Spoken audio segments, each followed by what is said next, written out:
السلام علیکم ناظرین، سیاست ٹی وی کے عالمی خبرنامے میں آپ کا خیر مقدم ہے۔ میں ہوں جسیم نظامی۔ آئیے سب سے پہلے ڈالتے ہیں سرخیوں پر ایک نظر۔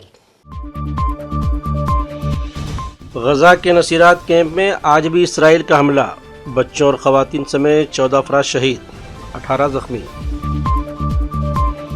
حماس نئی شرائط کے بغیر امریکی پیشکش پر فوری جنگ بندی کے لیے رضامند، مذاکرات میں اہم پیش رفت۔ قاسم سلیمانی کے بدلے امریکی عہدیدار کے قتل کا منصوبہ، پاکستانی شہری پر فرد جرم عائد۔ اور ویتنام میں طوفان یاگی سے بڑی تباہی، سیلاب سے مرنے والوں کی تعداد 200 تک پہنچ گئی۔ تو یہ سرخیاں خبر تفصیل سے۔ غزہ کے نصیرات کیمپ میں اسرائیلی جیٹ طیاروں نے اقوام متحدہ کے زیر انتظام ایک اسکول پر حملہ کر دیا، جہاں بے گھر ہونے والوں نے پناہ لے رکھی تھی۔ حملے میں کم از کم 14 افراد شہید ہو گئے، جبکہ 18 سے زیادہ افراد زخمی ہوئے ہیں۔ دراصل اسرائیلی فورسز نے مقبوضہ مغربی کنارے میں ہیبرون، جنین، رام اللہ اور بیت لحم سے 30 فلسطینیوں کو گرفتار کر لیا ہے۔ دوسری جانب اسرائیل نے اس حملے کا دفاع کرتے ہوئے دعویٰ کیا ہے کہ اس اسکول میں حماس نے اپنا کمانڈر اینڈ کنٹرول روم قائم کر رکھا تھا۔ گزشتہ رات جنوبی غزہ پٹی میں اسرائیلی فضائیہ کا ایک ہیلی کاپٹر گر کر تباہ ہونے سے 2 فوجی ہلاک اور متعدد زخمی ہو گئے۔ اسرائیلی فوج کے ترجمان کا کہنا ہے کہ بلیک ہاک ہیلی کاپٹر میڈیکل ٹیم کے ساتھ علاقے میں ملٹری کارروائی کے دوران زخمی ہونے والے اہلکاروں کو نکالنے کے لیے رفع گیا ہوا تھا۔ ترجمان اسرائیلی فوج نے مزید کہا کہ لینڈنگ کے آخری مرحلے کے دوران ہیلی کاپٹر صحیح طریقے سے زمین کو چھونے کے بجائے گر کر تباہ ہو گیا۔ حادثے میں ہیلی کاپٹر کو شدید نقصان پہنچا ہے اور اس میں سوار تمام افراد زخمی ہوئے، جنہیں اسپتال منتقل کر دیا گیا، جہاں 2 فوجی اہلکاروں کے ہلاک ہونے کی تصدیق کر دی گئی ہے، جبکہ 4 کی حالت تشویشناک بتائی گئی ہے۔ فلسطینی مزاحمتی گروپ حماس نے کہا ہے کہ غزہ میں جنگ بندی کے لیے ہونے والے مذاکرات کے نتیجے میں وہ نئے شرائط کے بغیر فوری جنگ بندی کے لیے راضی ہیں۔ عرب میڈیا کے مطابق حماس نے اپنے ایک بیان میں کہا ہے کہ امریکہ کی جانب سے تجویز کیے گئے پچھلے پرپوزل کے تحت کسی بھی نئے شرائط کے بغیر غزہ میں فوری جنگ بندی کے لیے تیار ہیں۔ بیان میں مزید کہا گیا ہے کہ حماس کی جانب سے مذاکراتی ٹیم کے سربراہ خلیل الحیہ نے دوحہ میں قطر کے وزیر اعظم سمیت دیگر ثالثوں سے ملاقات میں غزہ میں جنگ بندی معاہدے سے متعلق پیش رفت پر تبادلہ خیال کیا اور جنگ بندی کے لیے اپنی رضامندی سے آگاہ بھی کر دیا ہے۔ حماس رہنما اسامہ حمدان کا کہنا تھا کہ امریکہ کو اسرائیل پر اپنے مطالبات کو واپس لینے کے لیے دباؤ ڈالنا چاہیے۔ یاد رہے کہ غزہ میں گزشتہ 11 مہینے سے جاری حماس اسرائیل لڑائی جنگ میں جنگ بندی کے لیے ہونے والی مذاکرات کسی ڈیل پر پہنچنے کے بغیر ختم ہو گئے تھے۔ امریکی ڈیل کے تحت حماس کی جانب سے فوری جنگ بندی کے لیے پہلے ہی رضامندی ظاہر کر دی گئی تھی، تاہم مذاکرات کے دوران آخری لمحے میں اسرائیلی وفد نے اسرائیلی وزیر اعظم کی جانب سے مصر سے ملکہ غزہ کے بارڈر فلاڈیلفی کوریڈور کو کنٹرول اپنے پاس رکھنے کی شرط پیش کر دی تھی، جسے قبول کرنے سے حماس نے انکار کر دیا تھا۔ امریکی مذاکراتی ٹیم کے سربراہ اور CIA کے ڈائریکٹر ولیم برنز کا کہنا تھا کہ اگلے چند روز میں جنگ بندی کی مذاکرات کے لیے تفصیلی تجاویز تیار کر لی جائیں گی تاکہ اسی معاہدے تک پہنچا جا سکے۔ ادھر اقوام متحدہ کے سیکرٹری جنرل انٹونیو گوتریس نے اسرائیلی حملوں میں اقوام متحدہ کے عملے اور امدادی رضاکاروں کی ہلاکتوں پر اسرائیل کا احتساب نہ کیے جانے کو ناقابل برداشت قرار دیا ہے۔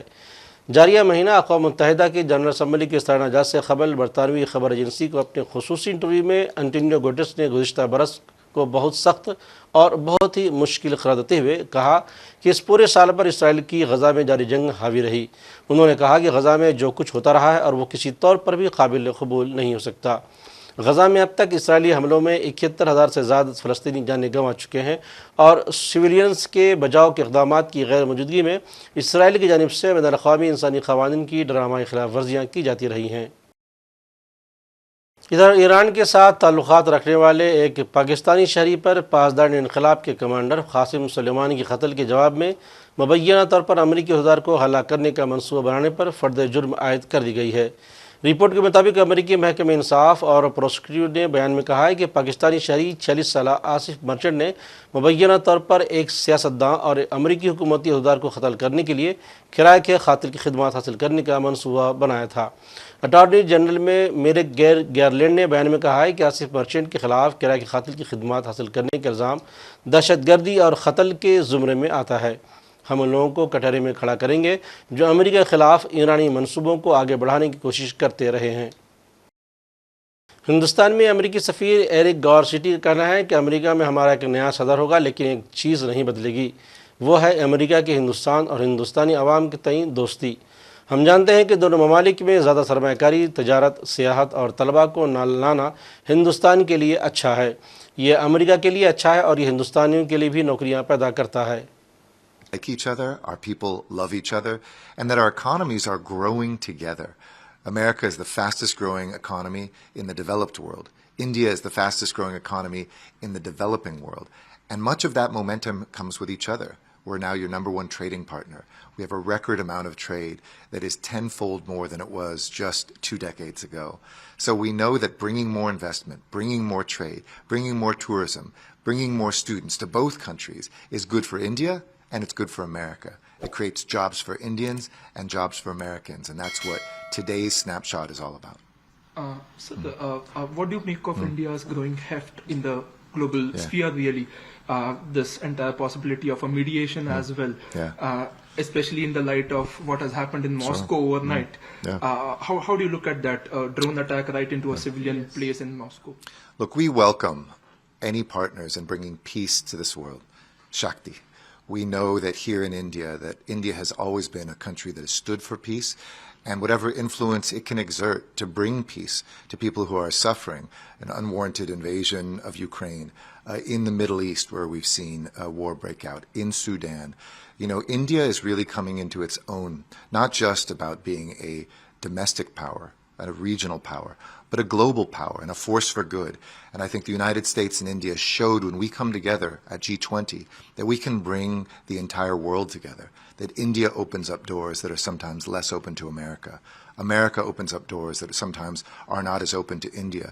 This friendship is very special. It's more than India plus the U.S. It's India times the U.S., and we welcome India's efforts, whether it's creating peace on the seas against piracy. ادھر Vietnam میں طوفان یاگی کی وجہ سے land sliding اور سیلاب سے مرنے والوں کی تعداد جمعرات کو 197 تک پہنچ گئی اور 128 لوگ اب بھی لاپتہ ہیں۔ زراعت اور دیہی ترقی کی وزارت نے یہ اطلاع دی ہے۔ اس سال ایشیا میں آنے والا سب سے طاقتور طوفان یاگی ہفتے کے روز ویتنام کے شمالی ساحل سے ٹکرایا تھا اور مغرب کی طرف بڑھ گیا، جس سے دارالحکومت ہنوئی میں تیز آندھی اور شدید بارش ہوئی ہے۔ میامی ڈولفنز ایوارڈ یافتہ ٹارک ہل کو ٹریفک اسٹاپ کے دوران زبردستی اس کی کار سے ہٹا کر زمین پر پھینک دیا گیا۔ میامی ڈیڈ پولیس ڈپارٹمنٹ نے واقعے کی تحقیقات کر رہی ہے۔ جھگڑا اس وقت شروع ہوا جب ایک پولیس افسر نے ہل سے سیٹ بیلٹ نہ باندھنے کے بارے میں سوال کیا، جس کے نتیجے میں دونوں میں گرما گرم بحث ہو گئی۔ ہل کا کہنا تھا کہ میرے گھٹنے کی ابھی سرجری ہوئی ہے، تاہم افسر نہیں مانے اور اسے جبرن گاڑی سے باہر نکل کر زمین پر پٹخ دیا۔ اور آخر میں سرخیوں پر ایک اور نظر۔ غزہ کے نصیرات کیمپ میں آج بھی اسرائیل کا حملہ، بچوں اور خواتین سمیت 14 افراد شہید، 18 زخمی۔ حماس نئی شرائط کے بغیر امریکی پیشکش پر فوری جنگ بندی کے لیے رضامند، مذاکرات میں اہم پیش رفت۔ قاسم سلیمانی کے بدلے امریکی عہدیدار کے قتل کا منصوبہ، پاکستانی شہری پر فرد جرم عائد۔ اور ویتنام میں طوفان یاگی سے بڑی تباہی، سیلاب سے مرنے والوں کی تعداد 200 تک پہنچ گئی۔ تو ناظرین، سیاست ٹی وی کے عالمی خبرنامے میں آج بس اتنا ہی۔ مزید اپڈیٹس کے لیے آپ بنے رہیں سیاست ٹی وی کے ساتھ، اور مجھے اور سیاست ٹی وی کی پوری ٹیم کو دیجیے اجازت۔ اللہ حافظ۔